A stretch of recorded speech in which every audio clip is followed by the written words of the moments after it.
भारतीय इतिहास में कई हिंदू रानियों और जौहर और सती होने का उल्लेख है, जिन्होंने अपने पति के मृत्यु के बाद अपने प्राण त्याग दिए।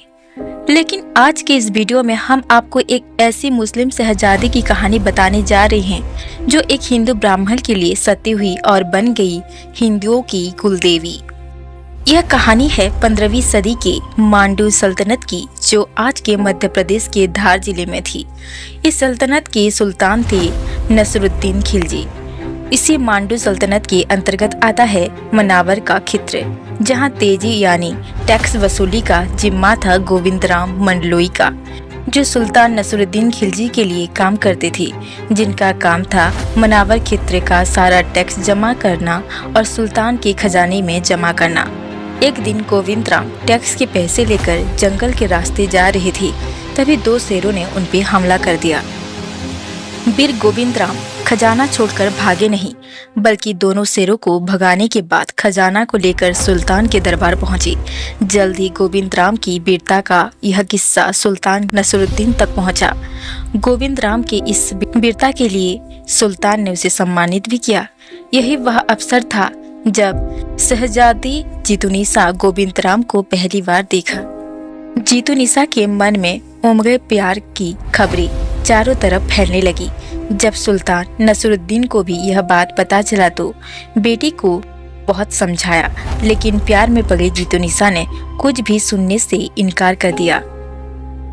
आखिरकार थक हार कर सुल्तान ने गोविंदराम को बुलवाया। गोविंदराम ने भी अपनी मजबूरी गिनाते हुए कहा, यहाँ के जैसी सुख सुविधा तो नहीं दे पाऊंगा। लेकिन जीतुनिसा ने तो फैसला कर लिया था कि शादी ना हुई तो गोविंदराम के तलवार से विवाह कर लेगी, फिर आजीवन उस तलवार को अपनी पति मानकर रहेगी। आखिरकार जीतुनिसा का प्यार जीत गया। दोनों की गंधर्वी विवाह हुआ।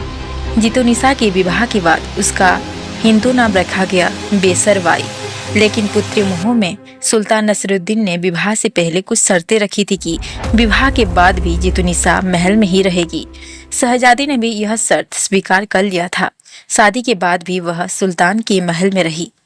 विवाह के कुछ दिन बाद गोविंदराम मुनावर लौट गया। वहां पे उसको सांप ने एक काट लिया, जिससे उसका मृत्यु हो गया। सर्वदंश से मौत होने पर हिंदुओं में भी शव को दफनाने का प्रथा थी, जो आज भी कुछ जगहों पर देखने को मिलता है।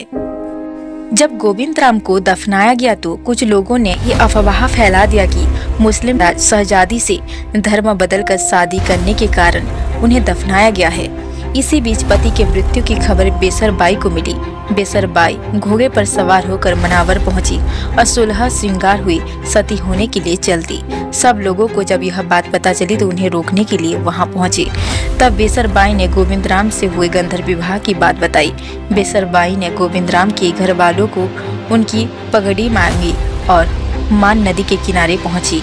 मान नदी के किनारे तोमोली जाति की एक महिला रहती थी, जिसने चिता के लिए लकड़ी की व्यवस्था की। जब वह महिला चिता जलाने के लिए आग लाई तो बेसरबाई ने उन्हें मना कर दिया। कहते हैं कि बेसरबाई ने अपने योग अग्नि से चिता को जलाई और सती हो गई। सती होने से पहले बेसरबाई ने कुछ नियमों कायदे को बताए थे, जो मंडलोई समाज में आज भी इन नियमों का पालन होता है। मनावर के मेंढापट्टी श्री हनुमान मंदिर में आज भी बेसरबाई के सती स्तंभ मौजूद हैं। Aurangzeb man and the myth में लिखा है कि जब औरंगजेब को यह पता चला कि नसरुद्दीन ने अपनी बेटी की शादी एक हिंदू लड़के से किया था, तब वो उसके मकबरे को जाकर नष्ट कर दिया। लेकिन मेघ समुदाय ने औरंगजेब की नजरों से बेसरबाई की सती स्तंभ को बचा लिया। आज भी बेसरबाई की सीख को मंडलोई समाज में लोग मानते हैं और याद भी रखा है।